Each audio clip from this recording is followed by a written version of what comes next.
So it's my job today to give this presentation, which is celebrating 10 years of FAANG. So the title is From FAANG to Fork, and I'm going to talk about how highly annotated farmed animal genomes can act as resources to improve food security and sustainability.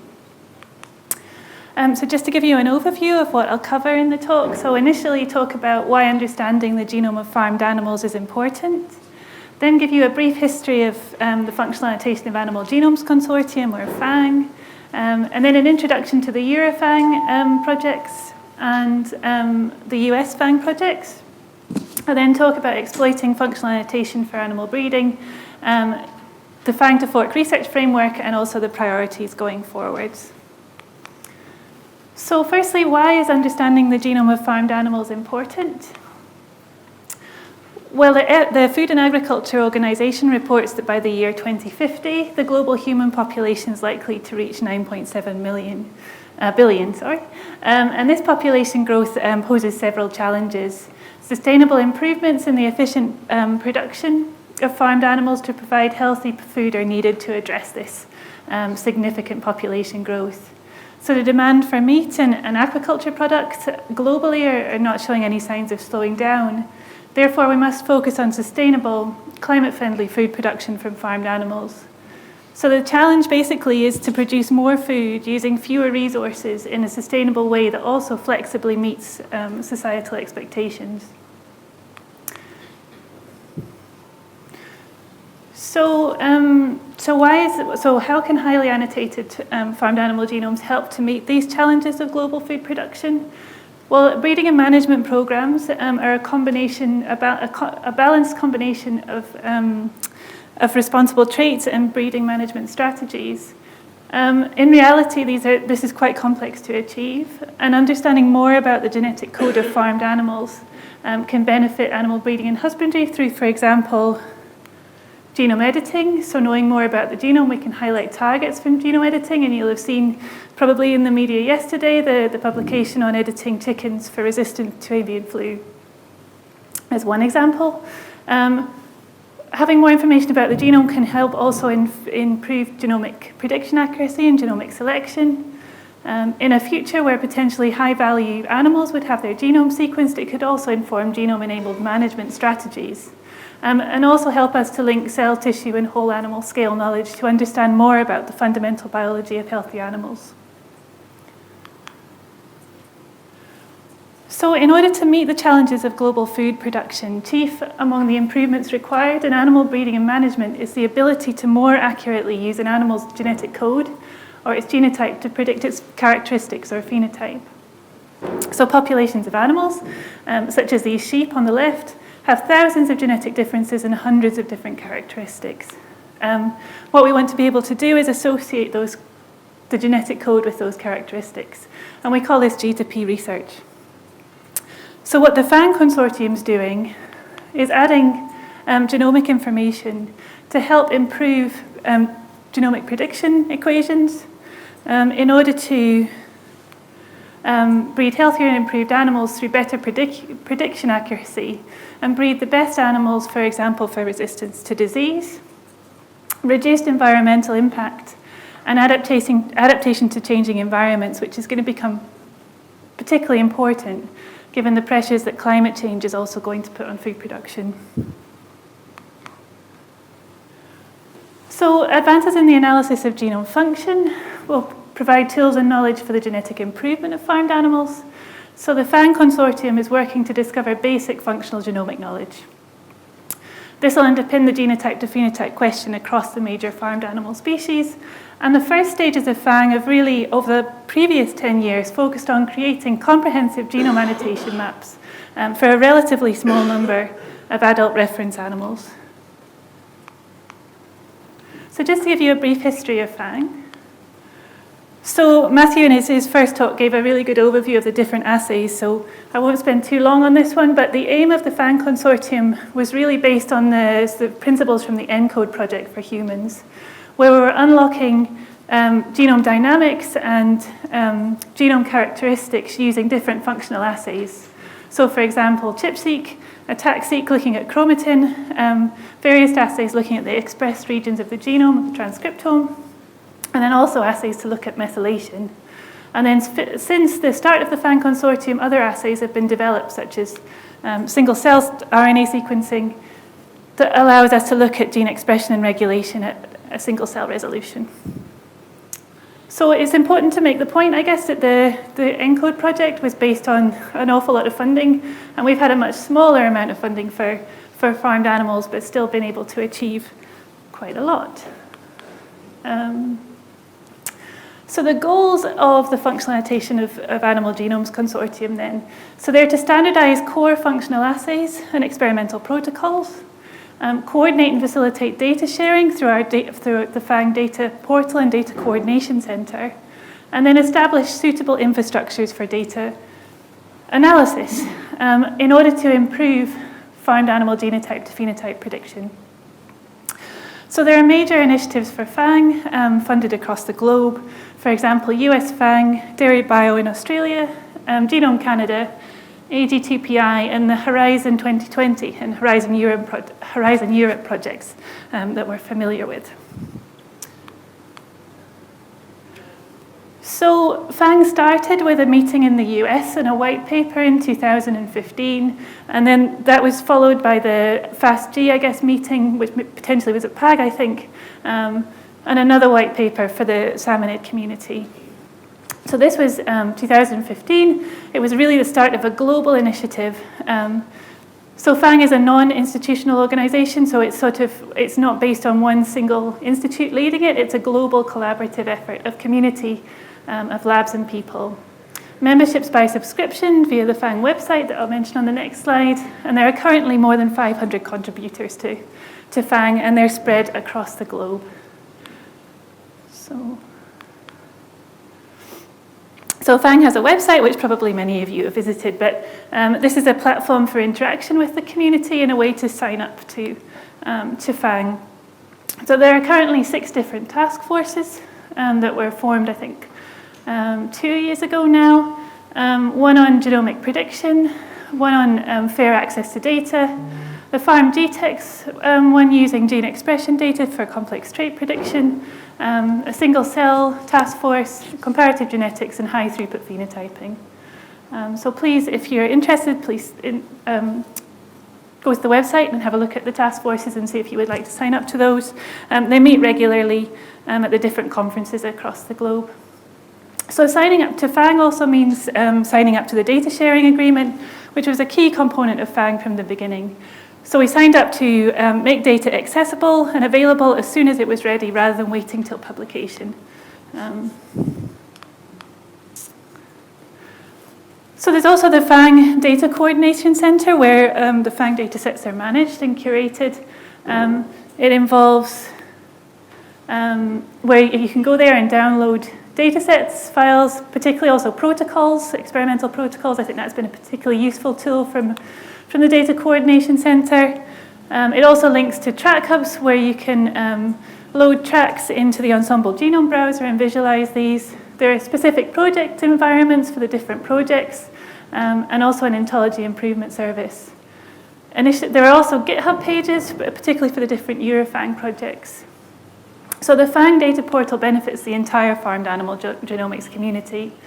And I think one of the key things, and I think Garth mentioned this as well earlier on, is if you want your data to be used by others and make a real impact, you need to make sure that the metadata is accurate and that others can use it and understand it. And my colleague Ling Zhao Fang, who coordinates the Farm GTEx project, made this point really well in his plenary lecture at the ISAG meeting in Cape Town this summer.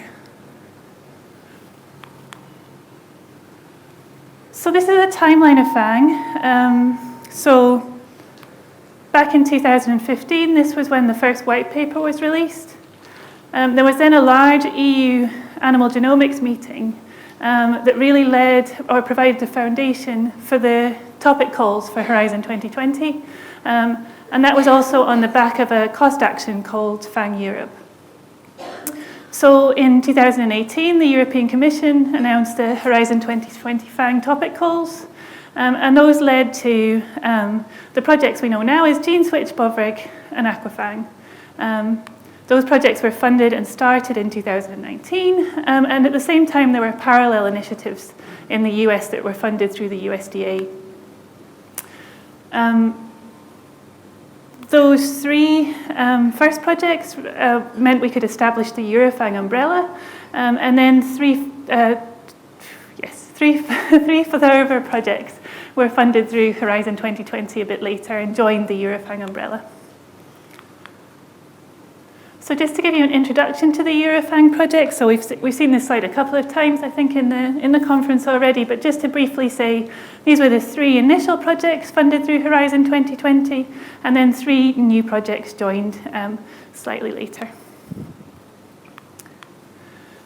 So just to briefly summarize these projects, and because the three main projects that were funded first, AQUA-FAANG, BOVRIG and GeneSwitch, have their final conferences coming up, I haven't focused specifically on the results of these projects, but just to introduce them briefly. So obviously everybody here knows the concept of AQUA-FAANG. So what AQUA-FAANG's done is improve our understanding of genome function and genotype to phenotype prediction in 6 of the most important European farmed animal species.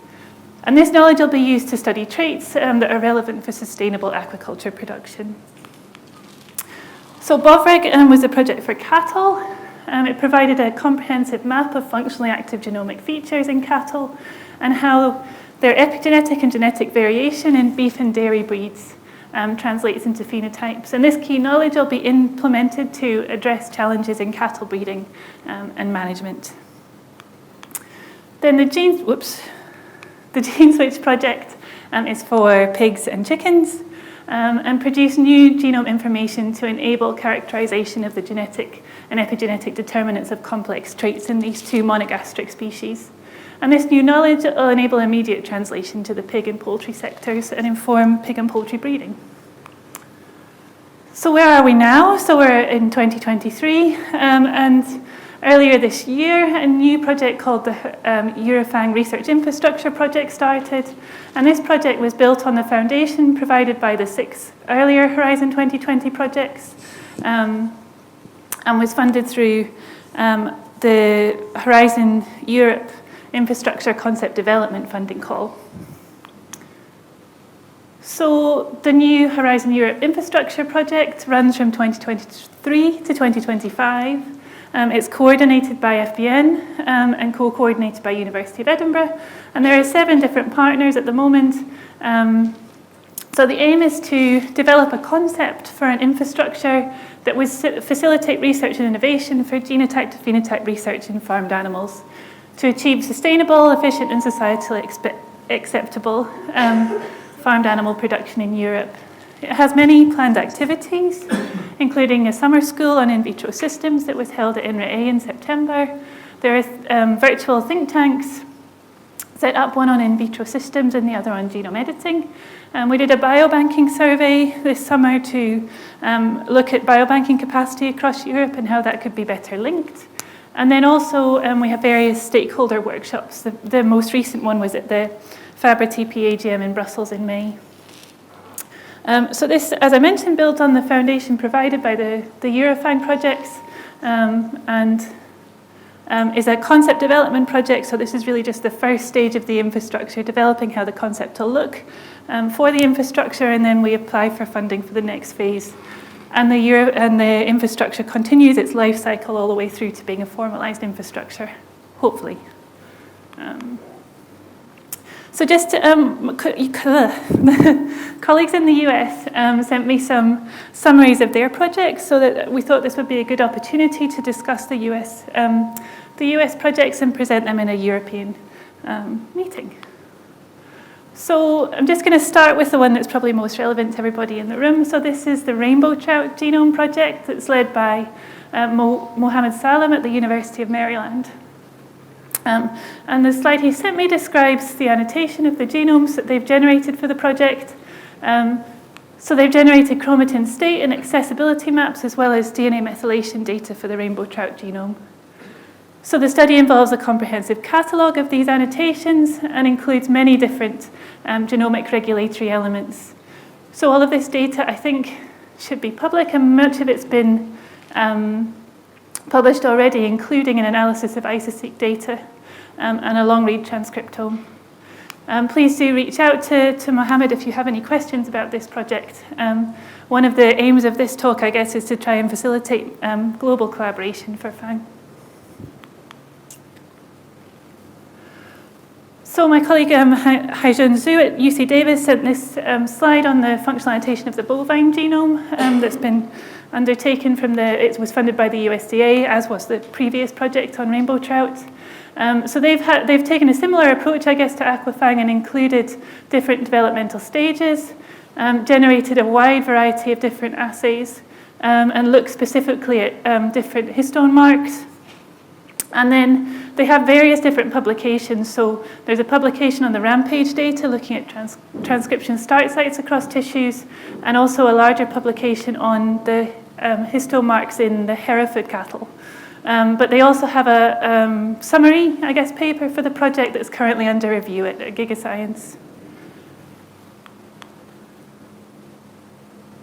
So Chris Tuggle at Iowa State sent me this slide for the pig functional annotation project, which was also funded by USDA.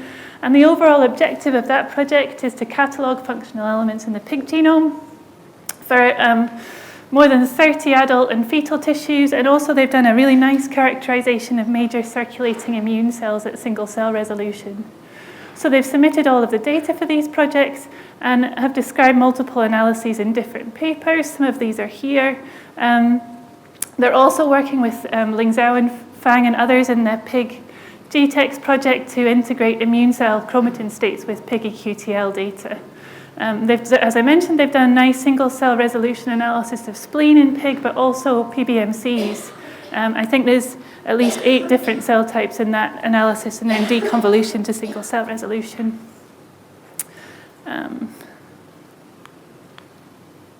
So just going to move on to functional annotation of the ovine genome. And this project was led by the University of Idaho, but the University of Edinburgh also participated in this one. So I should say that my research group focuses mostly on functional genomics in ruminants, and particularly in sheep. So I'm going to spend a couple of minutes on this one, I think. So the AQUA-FAANG project has 3 main aims: to develop a robust set of transcribed and regulatory elements in the genome, to annotate a new genome for sheep that was published relatively recently, the Rambouillet version 2 genome. And this was a highly contiguous genome for sheep. So the community had used a genome from a texel for a really long time, and this was the update on it.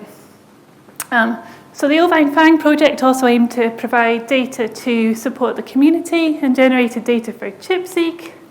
And my group at Roslin, there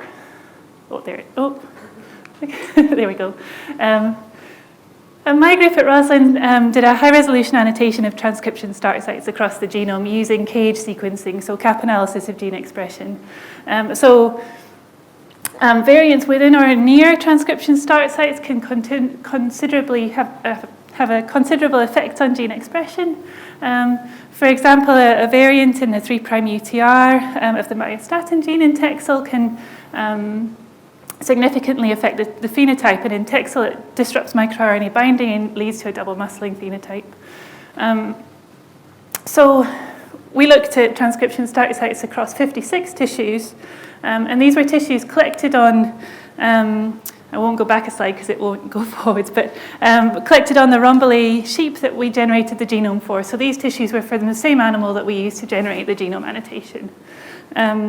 So these were 56 tissues, and you can see the promoters here from the cage analysis and how they're shared across tissues.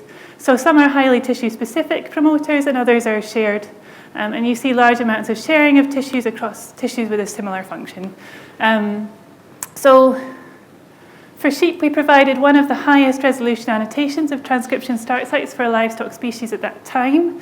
And then we compared those transcription start sites for sheep with ones for cattle that we'd prepared for the BovReg project, and did a comparative analysis.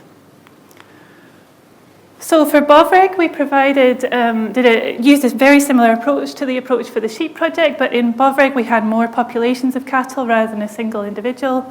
So we had beef and dairy cattle as well, but a similar number of tissues.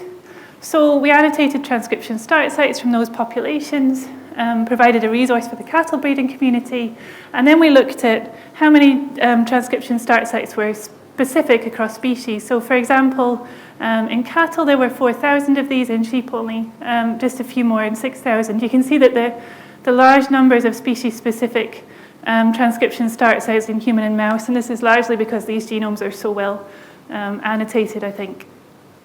So these resources through Bovreg will be provided to the cattle genomics community and the sheep genomics community, and there's vastly more that we can do with the comparative analysis for these two projects.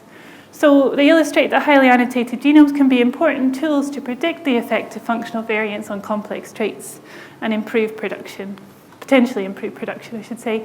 And our colleagues in Australia have really shown this particularly well, I think, in cattle populations. So the first paper they published was in 2019, where they quantified contribution of functionally enriched variants to prediction of complex traits in cattle. And then they showed that different types of functional information could provide really useful tools to predict complex traits. In that paper, particularly methylation information. And then very recently, just in Cell Genomics, they've published a paper suggesting that gene expression and RNA splicing information can explain large proportions of heritability of complex traits in cattle. So they've really led the way, I think, in this space in the farmed animal species that I work on, at least. So just to come on to how exploiting functional annotation information can be exploited in breeding. So this is a slide from Dan. So these are obviously the 6 different AQUA-FAANG fish species, where through the AQUA-FAANG project you've generated millions of novel functional elements for these fish genomes, which is a huge effort. And I'm always amazed in AQUA-FAANG at the fact that you had 6 species and we only had like 1 for most of ours. So it is a huge effort to do this many analyses and predict this amount of information. And all of the data is open, and that's important, so it's also available then to industry collaborators as well, and was generated based on biological traits of interest, and I think that's particularly important when thinking about generating this data, that it's relevant to the questions that we want to ask of the data downstream. So for all of the functional elements, they're then overlapped with genetic variant data sets, and this could be through animal QTLDB or the ensemble variant effect predictor. So you can build novel applications based on the outcome of these. So for example, the precision genetic tools like the SNP chip that the previous speaker mentioned, novel breeding models to improve genomic prediction accuracy, and then targets for genome editing. And obviously that's becoming more and more of a possibility as regulatory requirements change, and also provides a potential for doing things like high-throughput CRISPR screening. This will lead to more profitable and sustainable aquaculture, leveraging all of this information for genetic improvement of traits, particularly those for sustainability, and enhanced disease resistance and animal welfare. So what will be the outcomes for animal breeding of all this information? Well, as we mentioned on the previous slide, potentially enhanced genomic prediction accuracy. Farmers and breeders can make better breeding decisions about managing their herds and individuals if they know more about the genome. It's also important for conservation of genetic diversity, both at global and regional scales. And that's particularly important in, for example, tropical systems where you can lose an awful lot of genetic diversity due to things like drought. So it'll also lead to improved farm animals, potentially for health, welfare, and productivity. And that's particularly important given the challenges that are currently faced to global food production. And obviously one of those examples is the pressures of avian flu and the potential to edit chickens to become more resistant potentially to flu is one way to mitigate these challenges. And those challenges are only going to increase as time goes on. So these things help to meet the goals, I guess, of the EU Farm to Fork strategy around sustainable food production.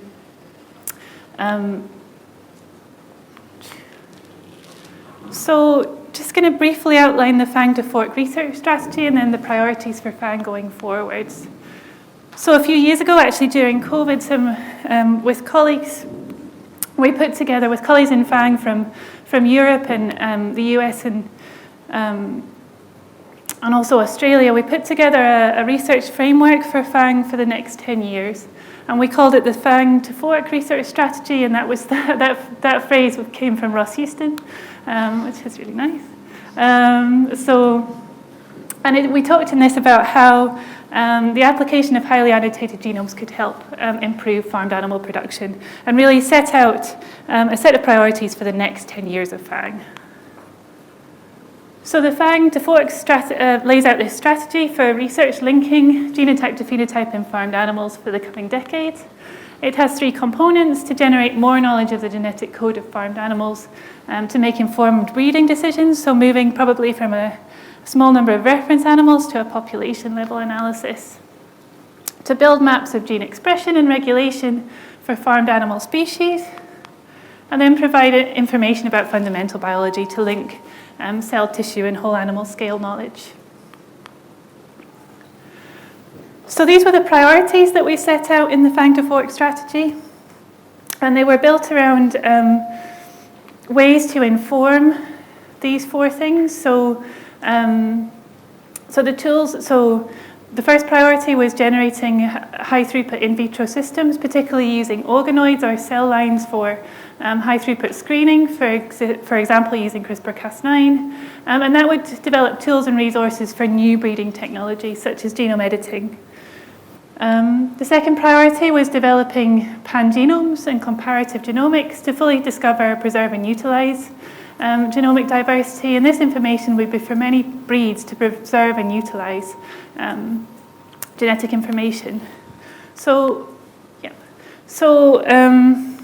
Colleagues in Farm GTEx are characterizing genotype to expression in many different cell types. So they're mining publicly available data and then using that to predict complex traits. So for example, through Farm GTEx, and there are Farm GTEx analyses for chicken, pig, and cattle, I think now, and they're also working on analysis for sheep and goats. We need to better, I think, align with research infrastructures for animal phenotyping to generate large phenotype collections and manage phenotyping data. And then the 5th priority was in vitro biorepositories, so biobanking is a resource for research and conservation. And then developing single-cell atlases to build tissue and life-scale specific functional maps at a single-cell resolution, in addition to the atlases we've already built at a bulk level. So all of these things together should influence multiple different components in animal breeding and breed healthier, potentially provide information to breed healthier and improved animals. So I just wanted to give at the end one example from my research group where we're moving more now towards looking at sustainability traits in sheep. So this is the Wiltshire horn, which is a sheep that seasonally sheds its fleece. So the farmer doesn't have to put the same investment into shearing or have to dispose of the wool, and they're a major cost to the sheep industry and the sheep producer at the moment. So these sheep are sustainable, and they also have a really good carcass quality. So the farmers are really shifting towards wanting to use these sheep. They're also a component of the Easy Care sheep, which some of you may have heard of as well, which is becoming particularly popular in the UK. So we're generating a reference genome assembly for the Wiltshire horn because it's a sustainable breed, so it's becoming increasingly popular. It's very hardy, it's a native breed, it has an excellent carcass quality and sheds its fleece, so it's very sustainable. There's a sheep pan-genome project that's generating reference quality assemblies for sheep from across the globe, and we'll add the Wiltshire horn to these to ensure that a highly sustainable UK breed is included.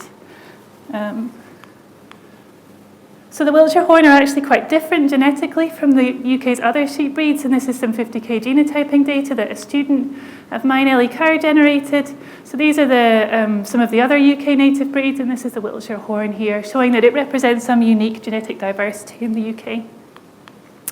So even though the UK sheep breeds are a mainstay of sheep production across the UK, they're actually very, very poorly genetically characterised.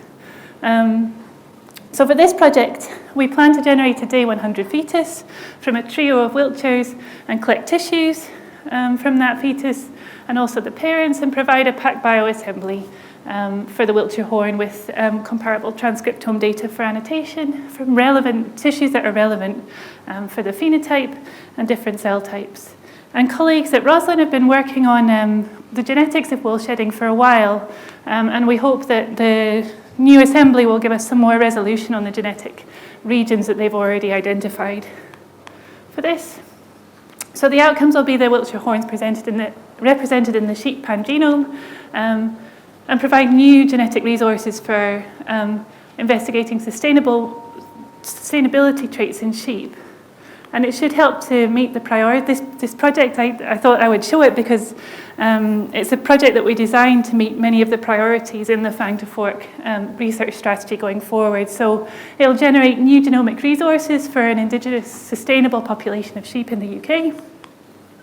We'll culture embryonic fibroblasts from skin as a non-finite cellular resource for biobanking for these animals.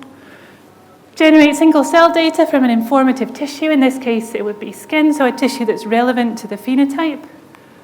And then also provide sustainability targets for genome editing. So the sheep sector is interesting in the UK in that they're moving into a new phase where the potential for genome editing is possible.